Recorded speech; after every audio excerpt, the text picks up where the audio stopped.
नमस्कार बंधुरा एसएस दास किचेने आमी सुमिता आज निये एसेछि नतून एकटा रेसिपि निये एसेछि सिद्ध डिम दिए मेयोनिज रेसिपि।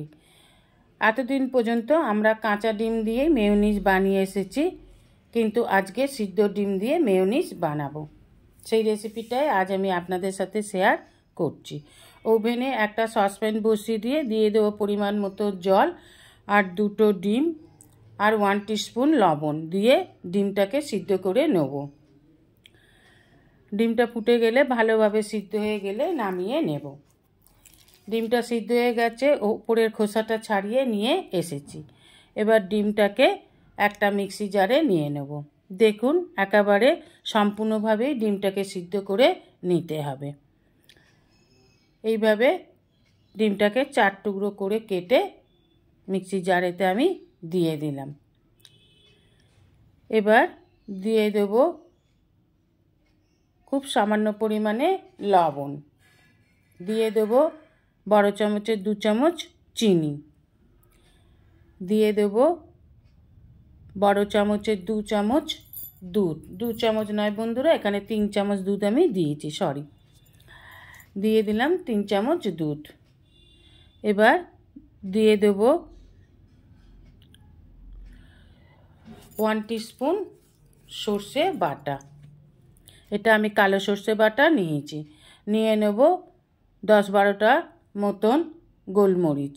আপনারা গোলমরিচ গুঁড়োও নিতে পারেন, আমি গোলমরিচ গোটা নিলাম। দিয়ে দেব এই বড়টা চামচে 3 চামচ সয়াবিন তেল বা সাদা তেল। তেলটা অবশ্যই দিতে হবে। দিয়ে দেব এবার একটা পাতিলেবুর রসটা বার করে নিয়েছি, দিয়ে দিলাম রসটা। দিয়ে দেব একটু সামান্য পরিমাণে জল। বেশি দিন সংরক্ষণের জন্য মেয়োনিজ আপনারা এখানে সাদা ভিনিগারটা ব্যবহার করতে পারেন। আমি কিন্তু ভিনিগারটা এখানে ব্যবহার করিনি। ভিনিগার দিলে মেয়োনিজটা আরও বেশি দিন রাখা যাবে, সেই জন্য দিতে পারেন। দেখুন আমি পেস্ট করে নিয়েছি, আমি একবারই পেস্ট করেছি। আমার মেয়োনিজ দেখুন একদম তৈরি। এবার যে কোনো একটা বক্সের মধ্যে রেখে ফ্রিজের মধ্যে রেখে দিন, 7 থেকে 10 দিন পর্যন্ত ভালো থাকবে। এবার আপনার মনের মতন যে কোনো স্ন্যাক্সের সাথে পরিবেশন করুন অথবা পাউরুটিতে মাখিয়েও খান। যার সাথেই খান না কেন মেয়োনিজ খেতে খুব সুস্বাদু হয়।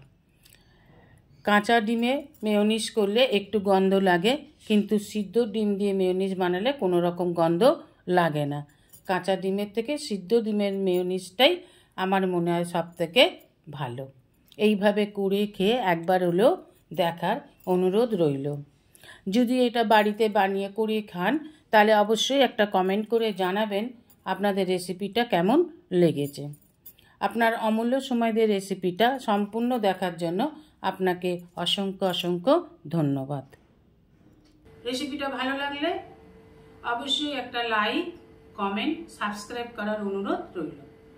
পাশে থাকা বেল আইকনটিতে ক্লিক করে দেবেন নিউ ভিডিওর আপডেট যাতে সবার আগে আপনার কাছেই পৌঁছে যায়। নমস্কার, আজ এই পর্যন্তই। আবার দেখা হবে নতুন একটা রেসিপির সাথে নতুন একটা দিনে। ভালো থাকবেন, সুস্থ থাকবেন, সঙ্গে থাকবেন। নমস্কার।